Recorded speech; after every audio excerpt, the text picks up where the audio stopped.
Bem-vindos ao editorial Quantum Docs. Eu sou o Zenit. E eu sou Polar. Olha, hoje a gente vai mergulhar assim numa história que parece roteiro de filme. Vamos falar da descoberta, em pleno século XX, de um conjunto de textos antigos que oferece uma visão bem diferente sobre figuras e ensinamentos que moldaram o mundo, né? Exatamente. E a nossa conversa hoje parte de um artigo do próprio grupo Quantum Docs, que tem um título que já faz a gente pensar: O Evangelho Quântico de Tomé. E o nosso objetivo aqui é justamente esse, sabe? É parar para pensar. A gente vai explorar o que foi encontrado, o conteúdo, que é surpreendente, de um desses textos e as conexões que ele parece sugerir. Certo. E é bom deixar claro, a nossa postura é de exploração. A gente não está aqui para dizer o que é verdade ou mentira, mas para apresentar as informações, as perguntas que surgem, para que cada um possa montar seu próprio quebra-cabeça. Perfeito. Então vamos lá. Para o começo de tudo. O cenário é o Egito, 1945. Um camponês, Mohamed Ali Sama, está cavando. E, de repente, a picareta dele bate em alguma coisa dura. E era um jarro de argila, um jarro bem grande. Exato. E dentro dele e de outros que ele acabou achando depois, tinha um verdadeiro tesouro. Mas não de ouro. Não, de papiro. Eram 12 códices de couro, que são tipo os avós dos livros de hoje, né? E continham mais de 50 textos que, olha, ninguém via há mais de 1.500 anos.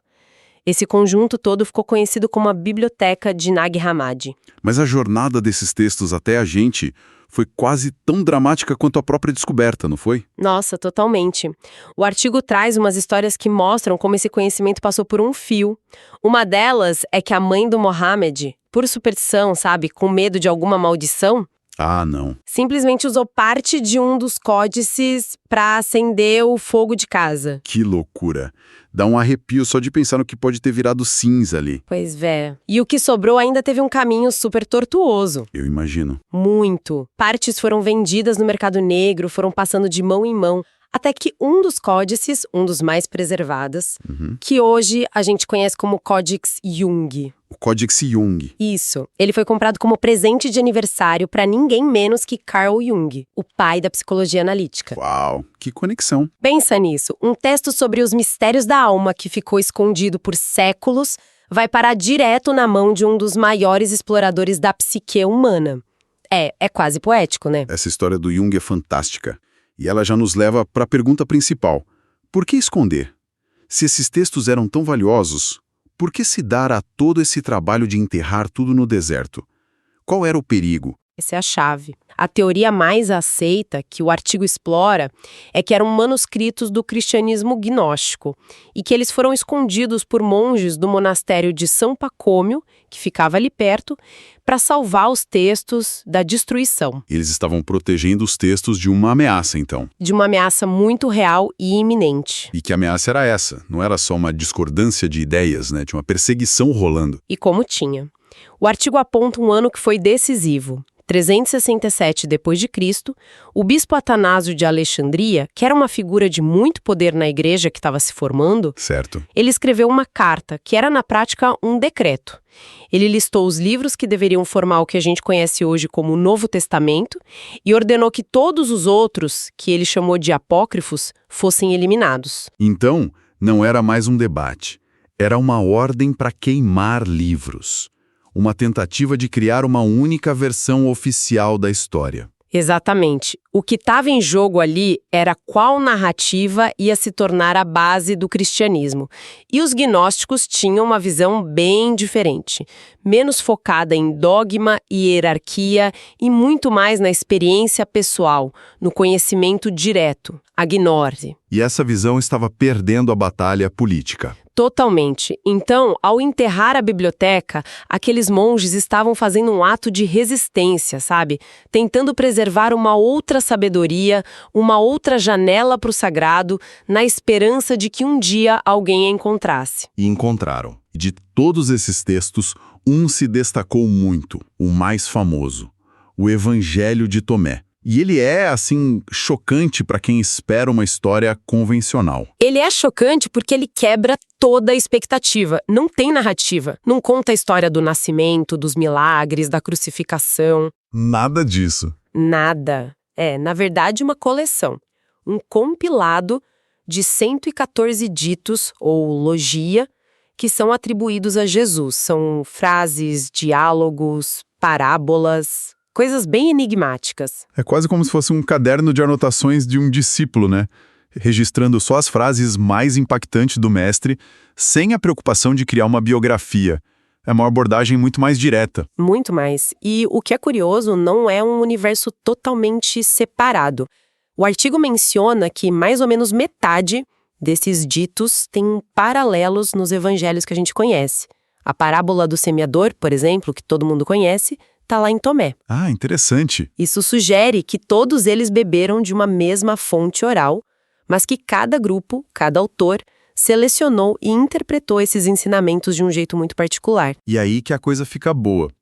Porque a imagem de Jesus que surge dessa seleção de frases em Tomé é bem diferente. Ele não é apresentado tanto como um salvador divino. Não mesmo. Mas sim como um mestre de sabedoria, um guia espiritual. Um guia que te provoca a pensar, né?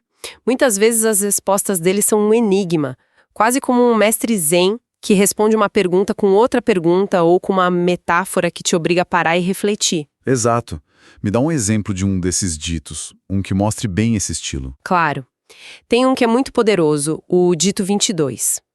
Jesus vê umas crianças sendo amamentadas e diz: essas crianças que mamam são como aqueles que entram no reino. Ok. Aí os discípulos perguntam: então a gente vai entrar no reino como criança? E ele responde: quando fizerdes de 2, 1, e o interior como o exterior, e o de cima como o de baixo, e quando fizerdes do macho e da fêmea uma só coisa, então entrareis no reino. Uau! Isso não é um mandamento. É um quebra-cabeça existencial, um convite para unificar opostos, transcender a dualidade. É uma linguagem muito mais filosófica, né? Precisamente. E isso nos leva ao centro do nosso material de hoje. O que esses ensinamentos realmente querem dizer? O artigo destaca uma outra frase de Tomé que parece ser a chave para ler todo o resto. Conhece o que está ante teus olhos e o que é oculto te será revelado. Essa frase vira tudo de cabeça para baixo. A busca não é por algo lá fora ou no futuro. A instrução é para olhar para o que está aqui e agora. A sugestão é que o universo inteiro, com todos os segredos, está contido na nossa percepção imediata da realidade, se a gente souber como olhar. É um chamado radical ao autoconhecimento. A ideia gnóstica, que está em todo o Evangelho de Tomé, é que o divino não é algo externo para ser adorado, mas uma centelha dentro de cada um, para ser descoberta. Conhecer a si mesmo é conhecer a Deus. O microcosmo reflete o macrocosmo. E isso se conecta com o hermetismo, que o artigo também menciona. Assim como é em cima, é embaixo. Exatamente. A chave para o universo está dentro de nós. Ok, e é agora que eu preciso puxar de volta o título do artigo que a gente está usando, o Evangelho Quântico de Tomé. Até agora a gente falou de história, de filosofia, de misticismo, mas onde que entra o quântico nessa história toda? Então, O artigo joga essa ponte, mas não detalha. Parece uma provocação. e eu acho que a provocação é essa mesmo, é intencional.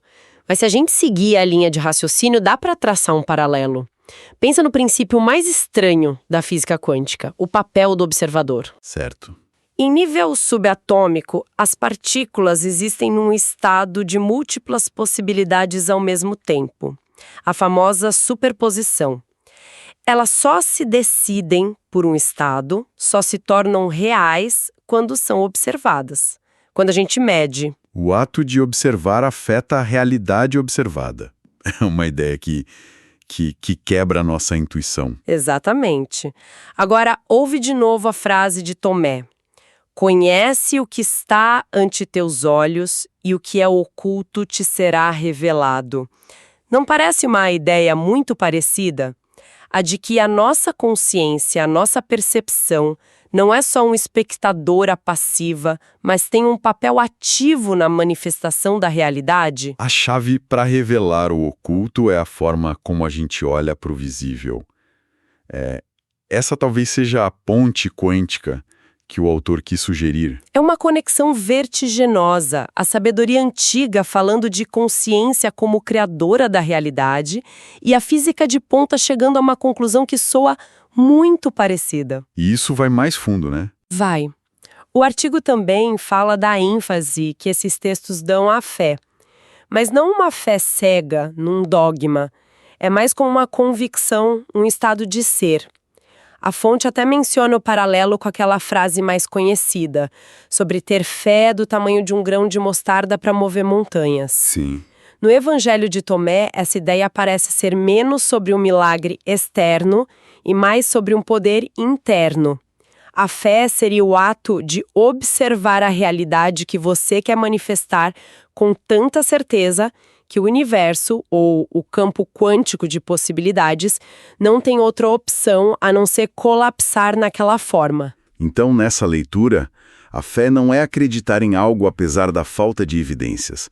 Ela é o próprio mecanismo que cria a evidência. É a força da consciência que transforma a possibilidade em realidade. É uma ideia poderosa. Então, a mensagem de Tomé por essa lente parece ser: o reino de Deus não é um lugar, nem um tempo, mas um estado de consciência que está espalhado sobre a terra, mas os homens não o veem. E a chave para ver, para manifestar, está na unificação da nossa própria consciência. Depois dessa viagem toda, é bom a gente colocar os pés no chão um pouco. Para quem ficou com curiosidade, esses textos não estão mais perdidos, né? Hoje, a Biblioteca de Nag Hammadi faz parte do acervo do Museu Copta, lá no Cairo. Isso mesmo. E são considerados um tesouro nacional do Egito. Eles saíram da margem da história para se tornar peças centrais para a gente entender o nosso passado. E para quem quiser se aprofundar, a recomendação do nosso material de referência é procurar por traduções acadêmicas sérias, como as de pesquisadores como James Robinson ou George McRae. Isso. Eles dedicaram a vida a decifrar esses escritos, então é a forma mais segura de ter acesso ao conteúdo o mais próximo possível do original. Certo. Então, depois de tudo isso, qual é a grande reflexão que essa descoberta nos traz hoje? Acho que a reflexão final pode ser uma pergunta, uma provocação. Se textos com uma visão tão diferente foram tão importantes a ponto de pessoas arriscarem a vida para escondê-los, isso nos mostra que a busca humana por sabedoria nunca foi uma coisa só. Sempre existiram múltiplos caminhos, né? Com certeza. E talvez a provocação maior que o título do artigo joga no nosso colo seja esta. Será que a sabedoria antiga e a ciência moderna são, no fundo, duas linguagens diferentes tentando descrever a mesma realidade misteriosa? Uma usando a linguagem da metáfora e da consciência e a outra a da matemática e da observação.